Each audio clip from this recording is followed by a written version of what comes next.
Welcome, everyone. Certainly glad for you to be back. I wasn't very good at what I said in our last lesson. Toward the end there, I should have said, you know, it's interesting to me that Sidney Rigdon and Joseph Smith. Why didn't they talk more about the doctrinal content of the Book of Mormon? I mean, why only talk about how it came to light, or came into existence? You see, I could see why honestly they would not want to talk about the doctrinal content, to be honest, because honestly they know the truth. It really didn't come from God, and that's why you wouldn't want to talk about something like that. Just take that for what it's worth. Now, what we want to do is examine the defense side. We want to look at what Sidney Rigdon said. So, um, you can read this for yourself. This is in the Quincy Whig responding to the widow of Solomon Spaulding. I do want to point out some things here that I find very interesting of how Sidney Rigdon wrote. Okay. So notice, I don't want to read all of this because because you can read it for yourself. But I want you to notice what he says here. Let's read the first part. So he says, in your paper, the 18th, I see a letter signed by somebody calling herself Matilda Davidson, pretending to give the origin of Mormonism, as she is pleased to call it, by relating a moonshine story about a certain Solomon Spaulding, a creature with the knowledge of whose earthly existence I am entirely indebted to this production, for surely until Dr. Philisus Holbert informed me that such a being lived at some former period, I had not the most distant knowledge of his existence. And I think that Craig Criddle said something really interesting about this. The way that he worded it there. Yeah, you may not have the most distant knowledge. You actually had very close knowledge of the existence of Solomon Spaulding. So I find that very interesting. And you can read this for yourself. I'm going to go to a little bit here. Okay, so it is only necessary to say in relation to the whole story about Spaulding's writings being in the hands of Mr. Patterson, who was in Pittsburgh, and is said to have kept a printing office, and my saying that I was concerned in said office is the most base of lies, without even the shadow of truth. There was no man by the name of Patterson during my residence at Pittsburgh who had a printing office. What might have been before I lived there I know not. Mr. Robert Patterson, I was told, had owned a printing office before I lived in that city, but had been unfortunate in business and fell before my residence there. This Mr. Patterson, who was a Presbyterian preacher I had very slight acquaintance with during my residence in Pittsburgh. He was then acting under an agency in the book and stationery business and was the owner of no property of any kind, printing office, or anything else during the time I resided in the city. If I were to say that I ever heard of the Reverend Solomon Spaulding and his hopeful wife until Dr. P. Holbert wrote his lie about me, I should be a liar like unto themselves. Why was not the testimony of Mr. Patterson obtained to give force to this shameful tale of lies? And I think that that's what Reddick McKee's testimony shed some valuable light on this, in that it's Joseph Patterson whom Spaulding dealt with, and not Robert. Maybe he dealt with Robert for a little bit, but he mostly dealt with Joseph Patterson. So why doesn't Rigdon bring up Joseph's name? That's a good question for us to ask, is it not? And then you can read all of this here, my friends, if you'd like. I'll give it a few seconds, and then you can stop it and read it for yourselves if you like. So, and I would like for you to read through it, because I think it's important to read the other side. But I think you can clearly see, I think we presented a lot of evidence that Solomon Spaulding wrote manuscript found, and it was transformed by Sidney Rigdon. Why did Sidney Rigdon have so many conflicts with Joseph Smith? I mean, I think it's because they were in a seesaw power struggle, friends. When Smith died, why did Rigdon say he was threatening to expose the secrets of the church? If, and I know maybe people might say, well, he was talking about polygamy. Okay, that might be possible, but then you got James Jeffrey in his testimony in that he was told by Rigdon about he had stolen the manuscript of Solomon Spaulding. Why did Rigdon want all of his papers destroyed before he died? What did he have to hide? And then, most of all, is this article that was written. Okay, so let's read this. Sidney Rigdon's grandson says their family understood it to be a fraud. In the intervals of my literary labors here, I have many talks with men who were in Utah at a very early day, and occasionally with original Mormons or their sons, which would be interesting had I the time to detail them. But my chance talks with one of these are so agreeable that I report him briefly for you. Mr. Walter Sidney Rigdon is a citizen of Carrollton, Cattaraugus County, New York, and a grandson of Sidney Rigdon, the partner of Joe Smith. He talked with old Sidney hundreds of times about the scheme of the Golden Bible, and his father still has many of the old Sidney's documents. Grandfather was a religious crank, says Mr. Rigdon, until he lost money by it. He started in as a Baptist preacher and had a very fine congregation for those days in Pittsburgh. There was no reason at all for his leaving except that he got cracked. At that time, he had no idea of making money. Indeed, while he was with the Mormons, his chances to make money were good enough for most men, but he came out of it about as poor as he went in. And then the question is asked, but how did he change first? Well, he tried to understand the prophecies, and the man who does that is sure to go crazy. He studied the prophets and baptism. Of course, he got rattled. Daniel and Ezekiel and Revelations will rattle any man who gives his whole mind to them. At any rate, they did him, and he joined Alexander Campbell. Campbell didn't believe that the end of the world was nigh. His millennial harbinger shows that they rattled all who listened to them in Ohio and other places. Then grandfather got discussing and decided on a new deal. He found Joe Smith, and they had a great many talks together before they brought out the plates. None of us ever doubted that they got the whole thing up. But father always maintained that grandfather helped get up the original Spaulding book. At any rate, he got a copy very early and schemed on some way to make it useful. Although the family knew these facts, they refused to talk on the subject, and while grandfather lived. In fact, he and they took on a huge disgust at the whole subject. Now, the authors of the Spaulding Enigma say something very interesting about that one phrase, where it says, none of us ever doubted that they got the whole thing up, but father always maintained that grandfather helped get up the original Spaulding book. So did Sidney Rigdon help Solomon Spaulding with the original manuscript found? Because reading Reddick McKee's testimony again, it seems that it's possible for Solomon Spaulding to have consulted his expertise, so to speak, on it. So it may have been possible that, and I'm just presenting this as a hypothetical here.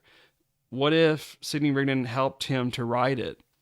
And so when Spaulding died, Rigdon could, in his own mind, think, well, this is my manuscript. I helped work on this, so I have the ability to make it my own. It's just a possibility. Grandfather died at Friendship, Allegheny County, New York in 1876, over 80 years old. His son Sidney, my father, was born at Mentor in 1827 and remembers the stirring times of Mormonism. He lives where I do. Grandfather had preached to his old neighbors in Allegheny and taken converts to Nauvoo, so after the breakup in 1844, he returned to live at Friendship. For a while, he spoke of Mormonism as an attempt to improve Christianity, but the later phases of the thing in Utah were totally different from what he had taught. His daughter, Stacy Rigdon, is now Mrs. Ellis of Pittsburgh, and her husband is a journalist in that city. Her testimony against Joe Smith is very strong. The prophet was no doubt a thoroughly bad man. I only report that part of Mr. Rigdon's talk which shows the history of the Golden Bible as accepted in the family. Of course, if Sidney Rigdon had wanted the world to believe the Smith story of the plates, he would have told them so. But though the family do not care to ventilate it, he evidently taught them to treat the whole thing as a fraud. So it's very interesting. Why would a grandson give what is said here if it wasn't true? And then what's interesting is what is said later, and I just want to, you read words that Sidney Rigdon said. So he says, Brother Joseph, I learned of late that some of the opposers of the Church of Jesus Christ of Latter-day Saints are resorting to an old story that the Book of Mormon was manufactured from a romance of one Solomon Spaulding and was accomplished by one Sidney Rigdon. Being somewhat acquainted with Elder Rigdon in the early history of the Church, and having heard him interrogated both in public and in private concerning his knowledge of the Book of Mormon and the Spaulding romance, and at one particular time and place while preaching to a large congregation, bore his testimony with such power in the Spirit of God that scores were soon after baptized and joined the church. I submit the following testimony from two others and myself. We, the undersigned, feel it our duty and are willing to bear our testimony concerning the Book of Mormon at any reasonable time and place, especially concerning the following incident in relation to Elder Rigdon. In the spring of 1833 or 1834, at the house of Samuel Baker, near New Portage, Medina County, Ohio, we whose signatures are affixed, adheres to Elder Sidney Rigdon in the presence of a large congregation, say he had been informed that some in the neighborhood had accused him of being the instigator of the Book of Mormon. Standing in the doorway, there being many standing in the dooryard, he holding up the Book of Mormon said, I testify in the presence of this congregation and before God and all the holy angels up yonder, pointing towards heaven, before whom I might expect to give account at the judgment day, that I never saw a sentence of the Book of Mormon. I never penned a sentence of the Book of Mormon. I never knew there was such a book in existence as the Book of Mormon until it was presented to me. Now notice this. Notice how he says this. By Parley P. Pratt in the form that it is now in. Now that to me is very, people could say, you take a piece of paper, right? And you're writing down the manuscript. And then, it gets formed into a book. Well, you could say, you see, I never saw it in the form that it now is in until it was shown to him in November of 1830. And that's the way he could get around of saying that. So it's just a possibility, my friends. Where did the Book of Mormon come from? Well, it's either from the God of the Bible or a mere man, and I've shown you, even if we're wrong about where exactly it came from among man, we do know that there's lots of problems associated with the Book of Mormon, and especially Doctrine and Covenants, my friends. And so I think we've provided a very cumulative case of evidence that demonstrates that it's from mere man. What I want to do again is kind of wrap up some of the things. So remember, the LDS objections were the originator of the Spaulding theory originated with Hulbert. They say that Sidney Rigdon never was connected to any print of Pittsburgh prior to 1822. They say the Book of Mormon was published in March of 1830, in which it was. Smith and Rigdon met each other in December 1830 and did not have any prior dealings. And then number 4, manuscript story was recovered in 1833 and does not have any similarities to the Book of Mormon. Well, actually, we saw that the truth was Hulbert was the first person who attempted to investigate, right? Secondly, we saw evidence exists to show Rigdon frequently visited Pittsburgh during 1812 to 1816. He may not have lived there, but he certainly got his mail there. And where did he get his reading for books from? Some evidences of eyewitness testimony exists to show that Smith and Rigdon did meet prior to March of 1830, such as Lorenzo Saunders and Abel Chase and some others. Evidences exist that there was a second manuscript called Manuscript Found that disappeared prior to 1816. As regards to Hulbert, if he was the originator, then the evidence we have actually is that we have Orson Hyde's second meeting in Conneaut, Ohio, February 13, 1832, which Nehemiah King says that he's preaching from Solomon Spaulding's writings.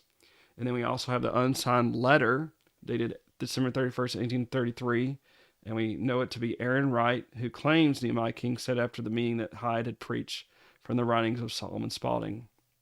With regards to the first manuscript, Benjamin Winchester says that Holbert somehow came into contact with Jesse Jackson and others in Jackson Settlement, probably having preached there and came back later for information. It is a story that has to do with the Romans, no doubt about it. It is written on parchment in Latin. Jackson most likely moved from Conneaut to Jackson Settlement prior to the spring of 1812, and he only knew about that first manuscript, but we know that it seemed to be the case that Solomon Spaulding started the second manuscript sometime in the spring of 1812. We know that D.P. Holbert, he did retrieve it from the trunk, showed it to several Conneaut witnesses in December of 1833, like Wright, Smith, and Miller. We also Oliver Smith and John Miller. We know the witnesses stated it was Spaulding's, but not manuscript found. The manuscript was rediscovered in 1884 in Hawaii with Holbert's handwritten note, and then there's an unsigned letter dated by December 31st, 1833, with Aaron Wright, stating that it is Solomon Spaulding's handwritings. And E.D. Howe states how Holbert went to visit the witness. He states to Holbert. He states that Holbert went to visit the witnesses in December 1833, and E.D. Howe also, he himself visited the witnesses. We know that Sidney Rignon's role in editing manuscript found. We got December 18th, 1833, Holbert to Pomeroy Tucker, who was the editor of the Palmyra's Wayne Centennial. Holbert had heard probably from the widow and brought that information to Pomeroy Tucker, which wrote in there, believed to be the notorious Rigdon. Holbert must have acquired this information from Solomon Spaulding's widow, who fed it to Tucker. But before that, in 1831, James Gordon Bennett had a diary entry for August 7th, 1831, and then he wrote a two-part article series in the New York Morning Courier and Inquirer, August 31st, 1831, September 1st, 1831, and he says that Sidney Rigdon was brought to Smith's attention by an outsider, and that probably was Oliver Cowdery. And then Sidney Rigdon was involved with the Smiths before Joseph Smith found the golden plates, which would have been before September 22nd, 1827, and not before a deal was cut to print the Book of Mormon, which would have been August 25th, 1829. We think about how the unsigned letter of Aaron Wright gives us to light several things. That manuscript story and manuscript found are not the same. Spaulding wrote originally for amusement, but then altered his plan to write a history. There was particulars of the history already been given to Holbert earlier. Wright had many private interviewers and was very familiar with the novel. Spaulding had other writings as well, and many of the names are the same as what Wright had said. Wright had many private interviews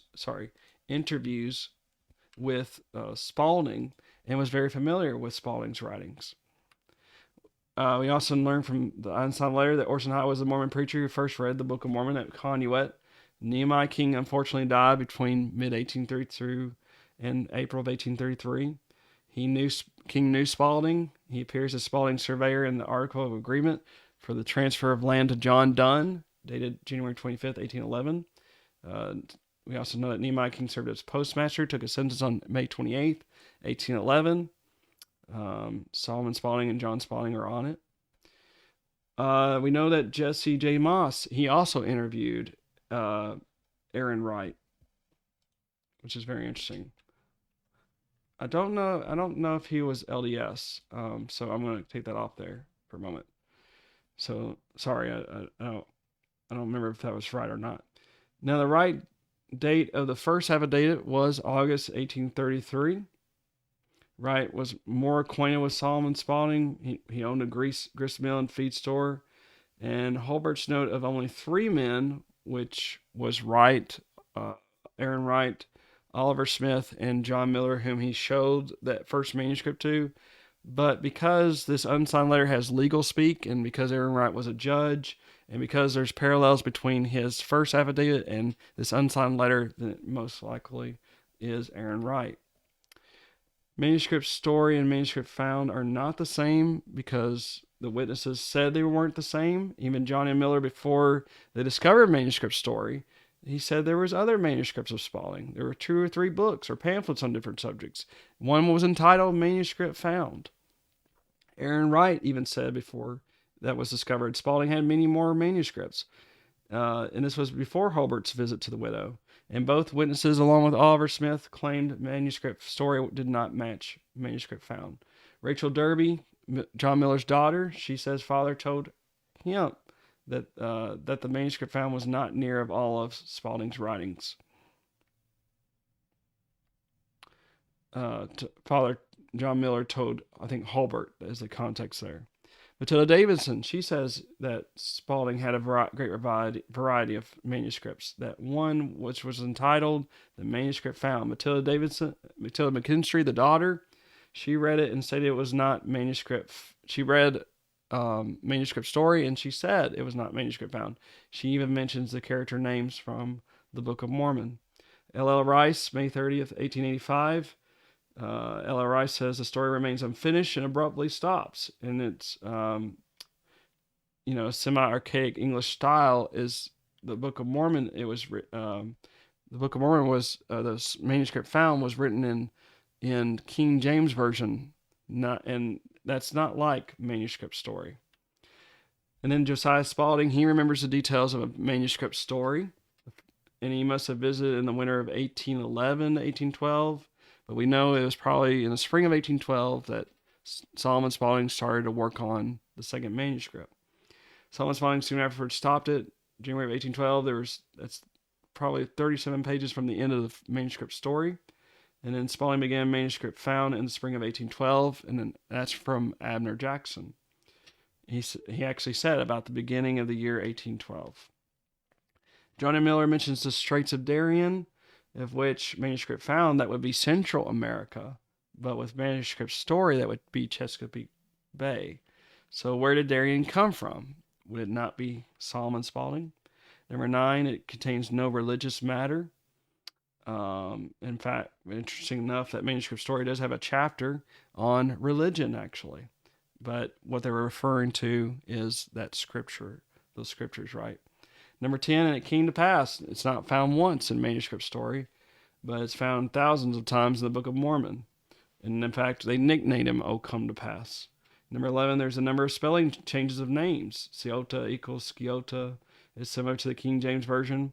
And in fact, Robert Harper, when he asked for some paper, he was given a leaf of some manuscript, which probably was the first manuscript, which was not being worked on anymore.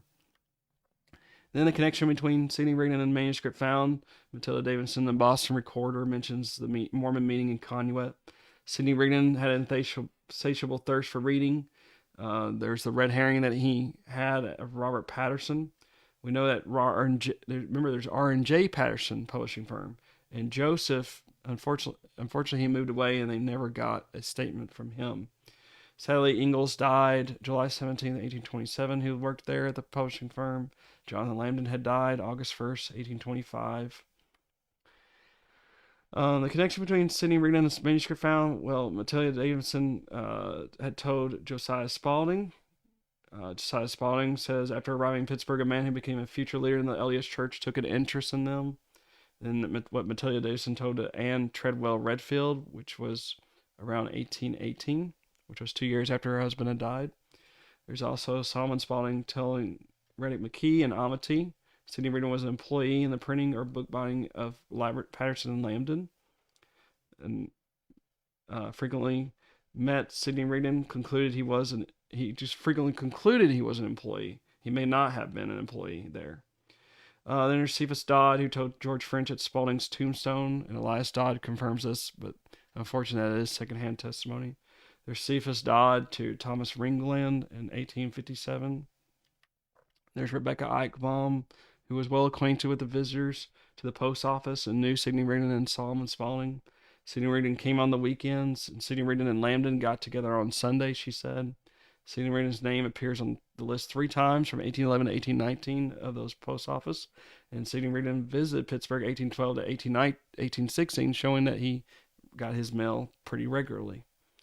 In regards to Sidney Rigdon's letter, while was in the testimony of Mr. Patterson obtained, And we said that Rigdon McKee, in response to Matilda McKinstry, said there were two Pattersons. And there was the elderly gentleman with a remarkably mild, pleasant countenance and much more robust than the other. The more slender Mr. Patterson told Mr. Spaulding that he had read several chapters of the manuscript, and that fits the physical appearance of Joseph Patterson. So the physical description of Robert Patterson Sr. is given by his friend Richard Leah. Reverend Robert Patterson was like his father in many respects, rather short and heavy, very lively and good-natured. Matilda McKinstry, the daughter, says the more slender Mr. Patterson told Mr. Spaulding he had read several chapters, which connects that to Joseph Patterson. Then there's Samuel Williams telling James C. Cobb, I have no doubt you're right in the matter of Mrs. Spaulding's statement concerning the interest Joseph Patterson had taken in the manuscript. Then we got Mrs. Amarilla Brooks Dunlap. She had been boarding with the Rigdon family and said that Rigdon was working on a manuscript. Thompson says the same thing.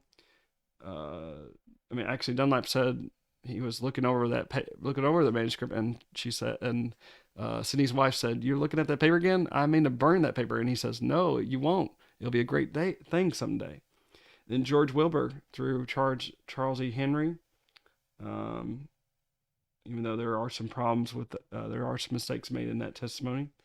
In regards to Sidney Rigdon's letter concerning Clapp and Hulbert was not married yet. That's another thing that was wrong about what Sidney Rigdon wrote in the Boston Recorder in 1839. Woodbury to-be wife was living with her father at Jefferson, Ohio, and on April 29th, 1834, they were married. So, it was supposed that Clapp had been, let's just say, sleeping with Hulbert's wife, but as you can see, they weren't married yet. So that's one thing that we need to think about in regards to that. Then William Smith was from George Frost's testimony was, if Joseph Smith would not give Lawrence the money, William Smith would tell where the Book of Mormon came from. And then you have several people like John Winter, probably the summer of 1822, John Cook Bennett. He learned it from the Confederation, the inner circle of Smith's friends. James Jeffrey, who said 40 years ago, which would have been 1844 when Joseph Smith died. And we know that Sidney Rigdon lost out on the leadership position, so it makes sense that he would come out and expose the secrets of the church. And we know that Orson Hyde followed Sidney Rigdon to St. Louis. And then R.W. Alderman says in his testimony that Martin Harris told him where the Book of Mormon actually came from. And so we have the witnesses of Solomon Spaulding, the manuscript found, which we've looked at. We have witnesses from Solomon Spaulding to Sidney Rigdon, which we've looked at. We've looked at witnesses of Sidney Rigdon's foreknowledge of the Book of Mormon, witnesses of Sidney Rigdon to Joseph Smith. We looked at the contradictions in the Book of Mormon, modern theological issues in the Book of Mormon like universalism and anti-Masonic influence. Witnesses of Joseph Smith's character, like Hulbert when he talked about getting what the neighbors said about what their character was like. We have the first vision contradictions, if we were to look at that. And we have Sidney Rigdon and Joseph Smith's relationship, which was definitely a seesaw struggle. So what's the best explanation for the Book of Mormon, friends?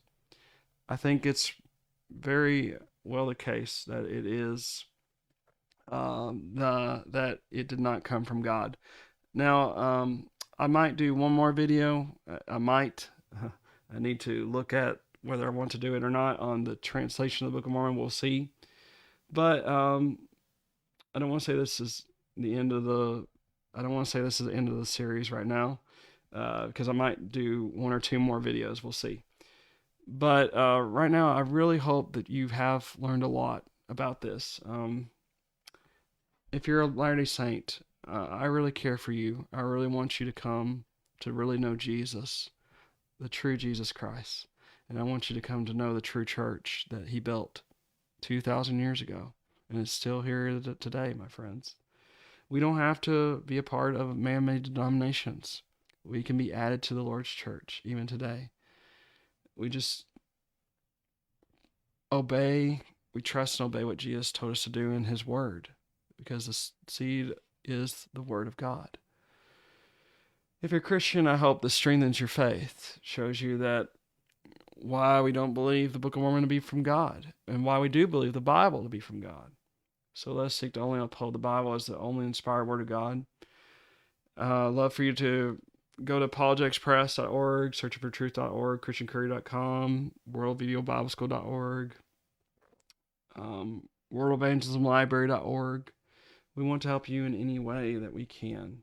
So, truth is too precious, eternity is too long, and I hope you will desire to come to the knowledge of the truth. We love you, we care for you, and we care for where you will spend eternity. I really want to thank these websites where I got a lot of information of this. So if you want to go to cityandrooted.com, Craig Criddle and his team's research, mormonleaks.com. Cowdery and them have written a third edition called Spalding Enigma, 2018 edition. So I hope that you'll study this material. Very thankful. Like I said, I might do just a few more videos. We'll see. But I hope that this has been helpful to you. Thank you very much.